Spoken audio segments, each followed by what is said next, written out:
নমস্কার সবাইকে, আমি ইপসিতা চলে এসেছি নতুন একটা মিনি ব্লগ নিয়ে। আমার 30 ডেজ মিনি ব্লগ চ্যালেঞ্জের আজকে 3rd ডে। তোমরা সবাই জানো যে আজ আমার জন্মদিন, সেই কারণে সকাল সকাল ঘুম থেকে উঠে আমি একেবারে সুন্দর করে রেডি হয়ে ঝটপট বেরিয়ে পড়েছি বাড়ি যাব বলে।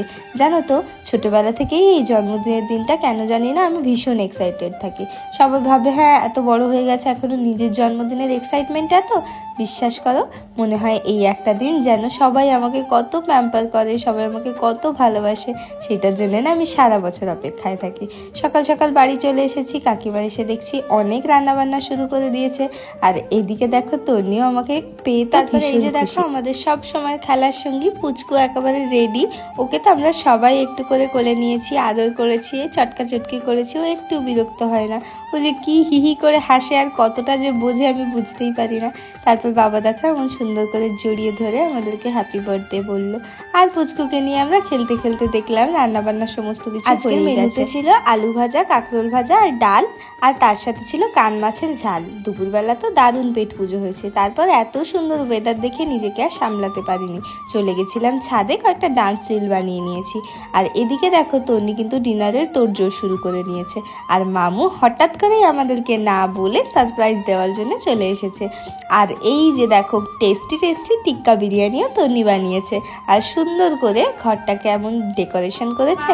তারপর আমাদের জন্য নিয়ে এসেছিল সুন্দর কেকটা। কতটা আনন্দ করেছি সেটা রিয়েল ভয়েস না দিলে তোমরা বুঝতে পারবে না, তো দেখতে থাকো।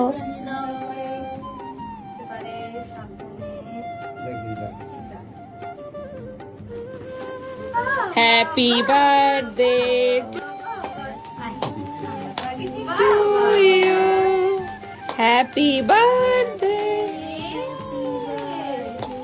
Happy birthday to you. জানো তো, খুব ছোটবেলা থেকেই দেখেছি বাবা মা বাড়ির সবাই মিলে আমাদের তিনজনের জন্মদিন খুব সুন্দর করে সেলিব্রেট করতো।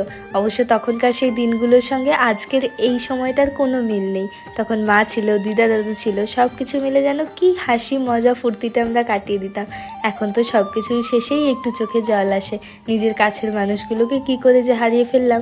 তাই এই দিনটাতে না দাদু দিদার কথা খুব মনে পড়ে। দিদার বাড়িতে যখন আমি ছোটবেলা থেকে থাকতাম তখন দাদু আমাকে জন্মদিনের দিন সকালবেলা উঠে বলতো আজ দিনটা এমনভাবে কাটাবে কেউ যাতে তোমাদের বকতে না পারে। সত্যিই বলছি, এখনও চেষ্টা করি এই দিনটা সেইভাবে কাটানোর যাতে নিজের মন একটুও খারাপ না করে।